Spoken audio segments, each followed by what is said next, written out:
Hey, Matt here, and welcome to another Mob Street video. Now, last week I said that we were going to do a street comparison between the TW200 and the CRF250L.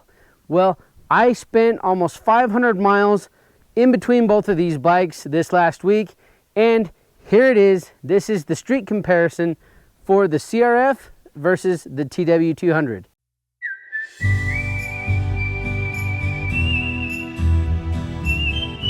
We're out on the CRF and we have gone 59.2 miles. It is freaking cold today. A lot colder than it was on Monday when we took the TW out. I've gone about 104 miles right now. See that? 104 miles right here in Bountiful, home of the Diesel Brothers. Adventure's first stop, and we're on an adventure.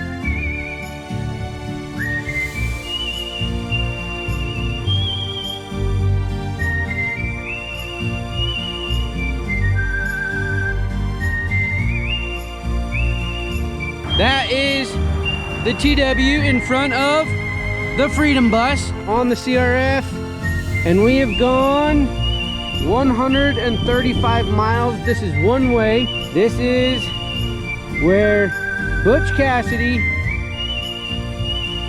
used to live.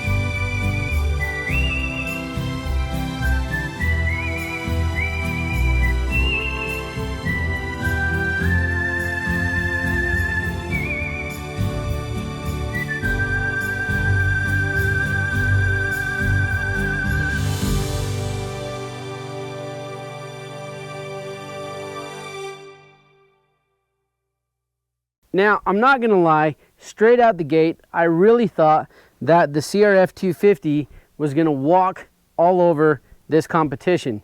Might not be the case. So I took quite a few notes, and I wanna share what I found between the two bikes. So first off, I took the TW and I rode 212 miles round trip. I went and visited the Diesel Brothers, which is, if you're in Utah, is definitely a place to go check out. Now that route was a lot of 2-lane highway and some inner city traffic driving, stuff like that. Now with the CRF, I did 270 miles, went all the way down south and went to visit Butch Cassidy's boyhood home, which again, if you're in Utah, go check that one out.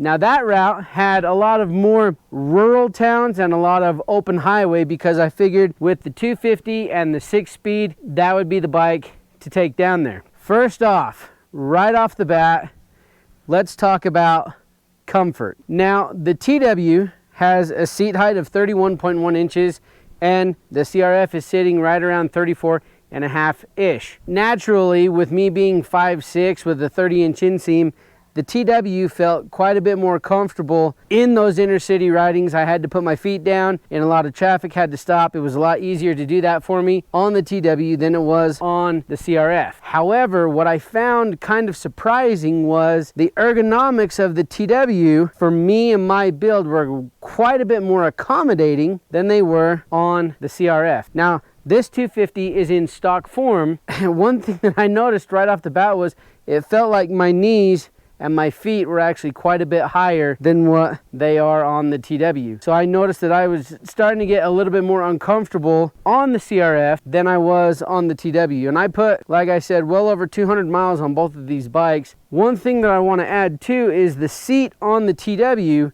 is quite a bit wider than the seat on the CRF. And I thought, okay, well maybe I can slide back a bit, you know, just reposition, readjust a little bit on the CRF. But I found that in the seat, somewhere here near the back, there's 2 pins somewhere in there that kind of put a little bit of pressure on the backside. Now keep in mind, I am 5'6", I am quite a bit, bigger. So the weight could definitely have a play in that, but overall, the TW for me was a lot more comfortable than the CRF. The 250 actually felt, the engine in this, when I said in the last video that 250, that extra 50 cc's, can really make a difference in places. Traffic and inner city riding, I think, is where this CRF 250 engine really shines over the TW200. Whereas the TW is more suited for just your rural communities like this, where you're just putting around town, your speed limits are only 25, maybe 35 miles an hour, but things here are just kind of slower, laid back, whereas in the inner city, you need to get up to speed, you got to make sure you're going along with traffic, and I felt that the CRF 250 was definitely more suited for that. However, the suspension is so soft, and I felt that while riding this, that actually the TW felt a little bit more stable in the traffic than the CRF. So if you're really looking at the CRF 250, that's not a huge deal, because there's a lot of folks out there that have done different suspension settings on there. But overall, I felt the TW was more suited suspension setup wise than the CRF, which kind of surprised me as well. The one reason that I really wanted to take the CRF down south was because, like I said, I had a lot more open highway, and with a 6-speed transmission, I thought, you know what, that's going to be quite a bit better. Having that option, that 1st through 6th gear, was actually really nice for those open highways. However, I almost feel like I took the bike to the wrong places. I took this one up north, where it was a little bit of open highway and inner city traffic, and I took this one down south, where it was just wide open highways and rural towns. I should have switched the two. Feel like this bike would have been a lot better cruising down Highway 89 and just enjoying just those wide open roads. And if somebody wanted to pass me, all I had to do was get over on the shoulder a little bit and they could blow right by me. And then coming into those rural towns, the speed limit was 25 to 35 anyways, which is the TW's wheelhouse. Whereas heading up north, this bike I think would have been suited quite a bit better for, like I said, that inner city, bouncing around back and forth, going through the traffic, getting up to speed, maintaining speed, and just think this bike would definitely be better for that. Now, the last thing that I really want to talk about is fueling. Now, on the TW, like I said, I went 212 miles. I filled the bike up before I left. I took an extra 2 gallons of gas with me here in my milk crate, and I only had to fill up the bike once and was able to make it home. On the CRF, I filled it up before I left, and then that fuel gauge, once I hit 80 miles, it kind of just like started dropping way quick. So I found that I refueled the bike 3 times while I was out on this ride. And after doing some calculations, I found that fuel-wise, both of these used about the same amount of fuel. So the TW didn't get quite as good mileage as the CRF did, and you never know, you could attribute that to the 6-speed or the 6th gear that I used on the way down, or that this one was wrapped out, in 5th gear on the way up there and back. I don't know exactly. So however, both of them did extremely well, and there were no hiccups between either of the bikes. They got me down there, they got me back just fine. They both performed extremely well as far as just firing the bike up and going. I didn't have a hiccup with either one, and just a flat out good time on the bikes. So, Mob Street's opinion, the CRF drivetrain is definitely, I would say, more suited for inner city and some of those open highways, whereas the TW is definitely more small town like this, rural driving, but it can be adapted as well for the inner city.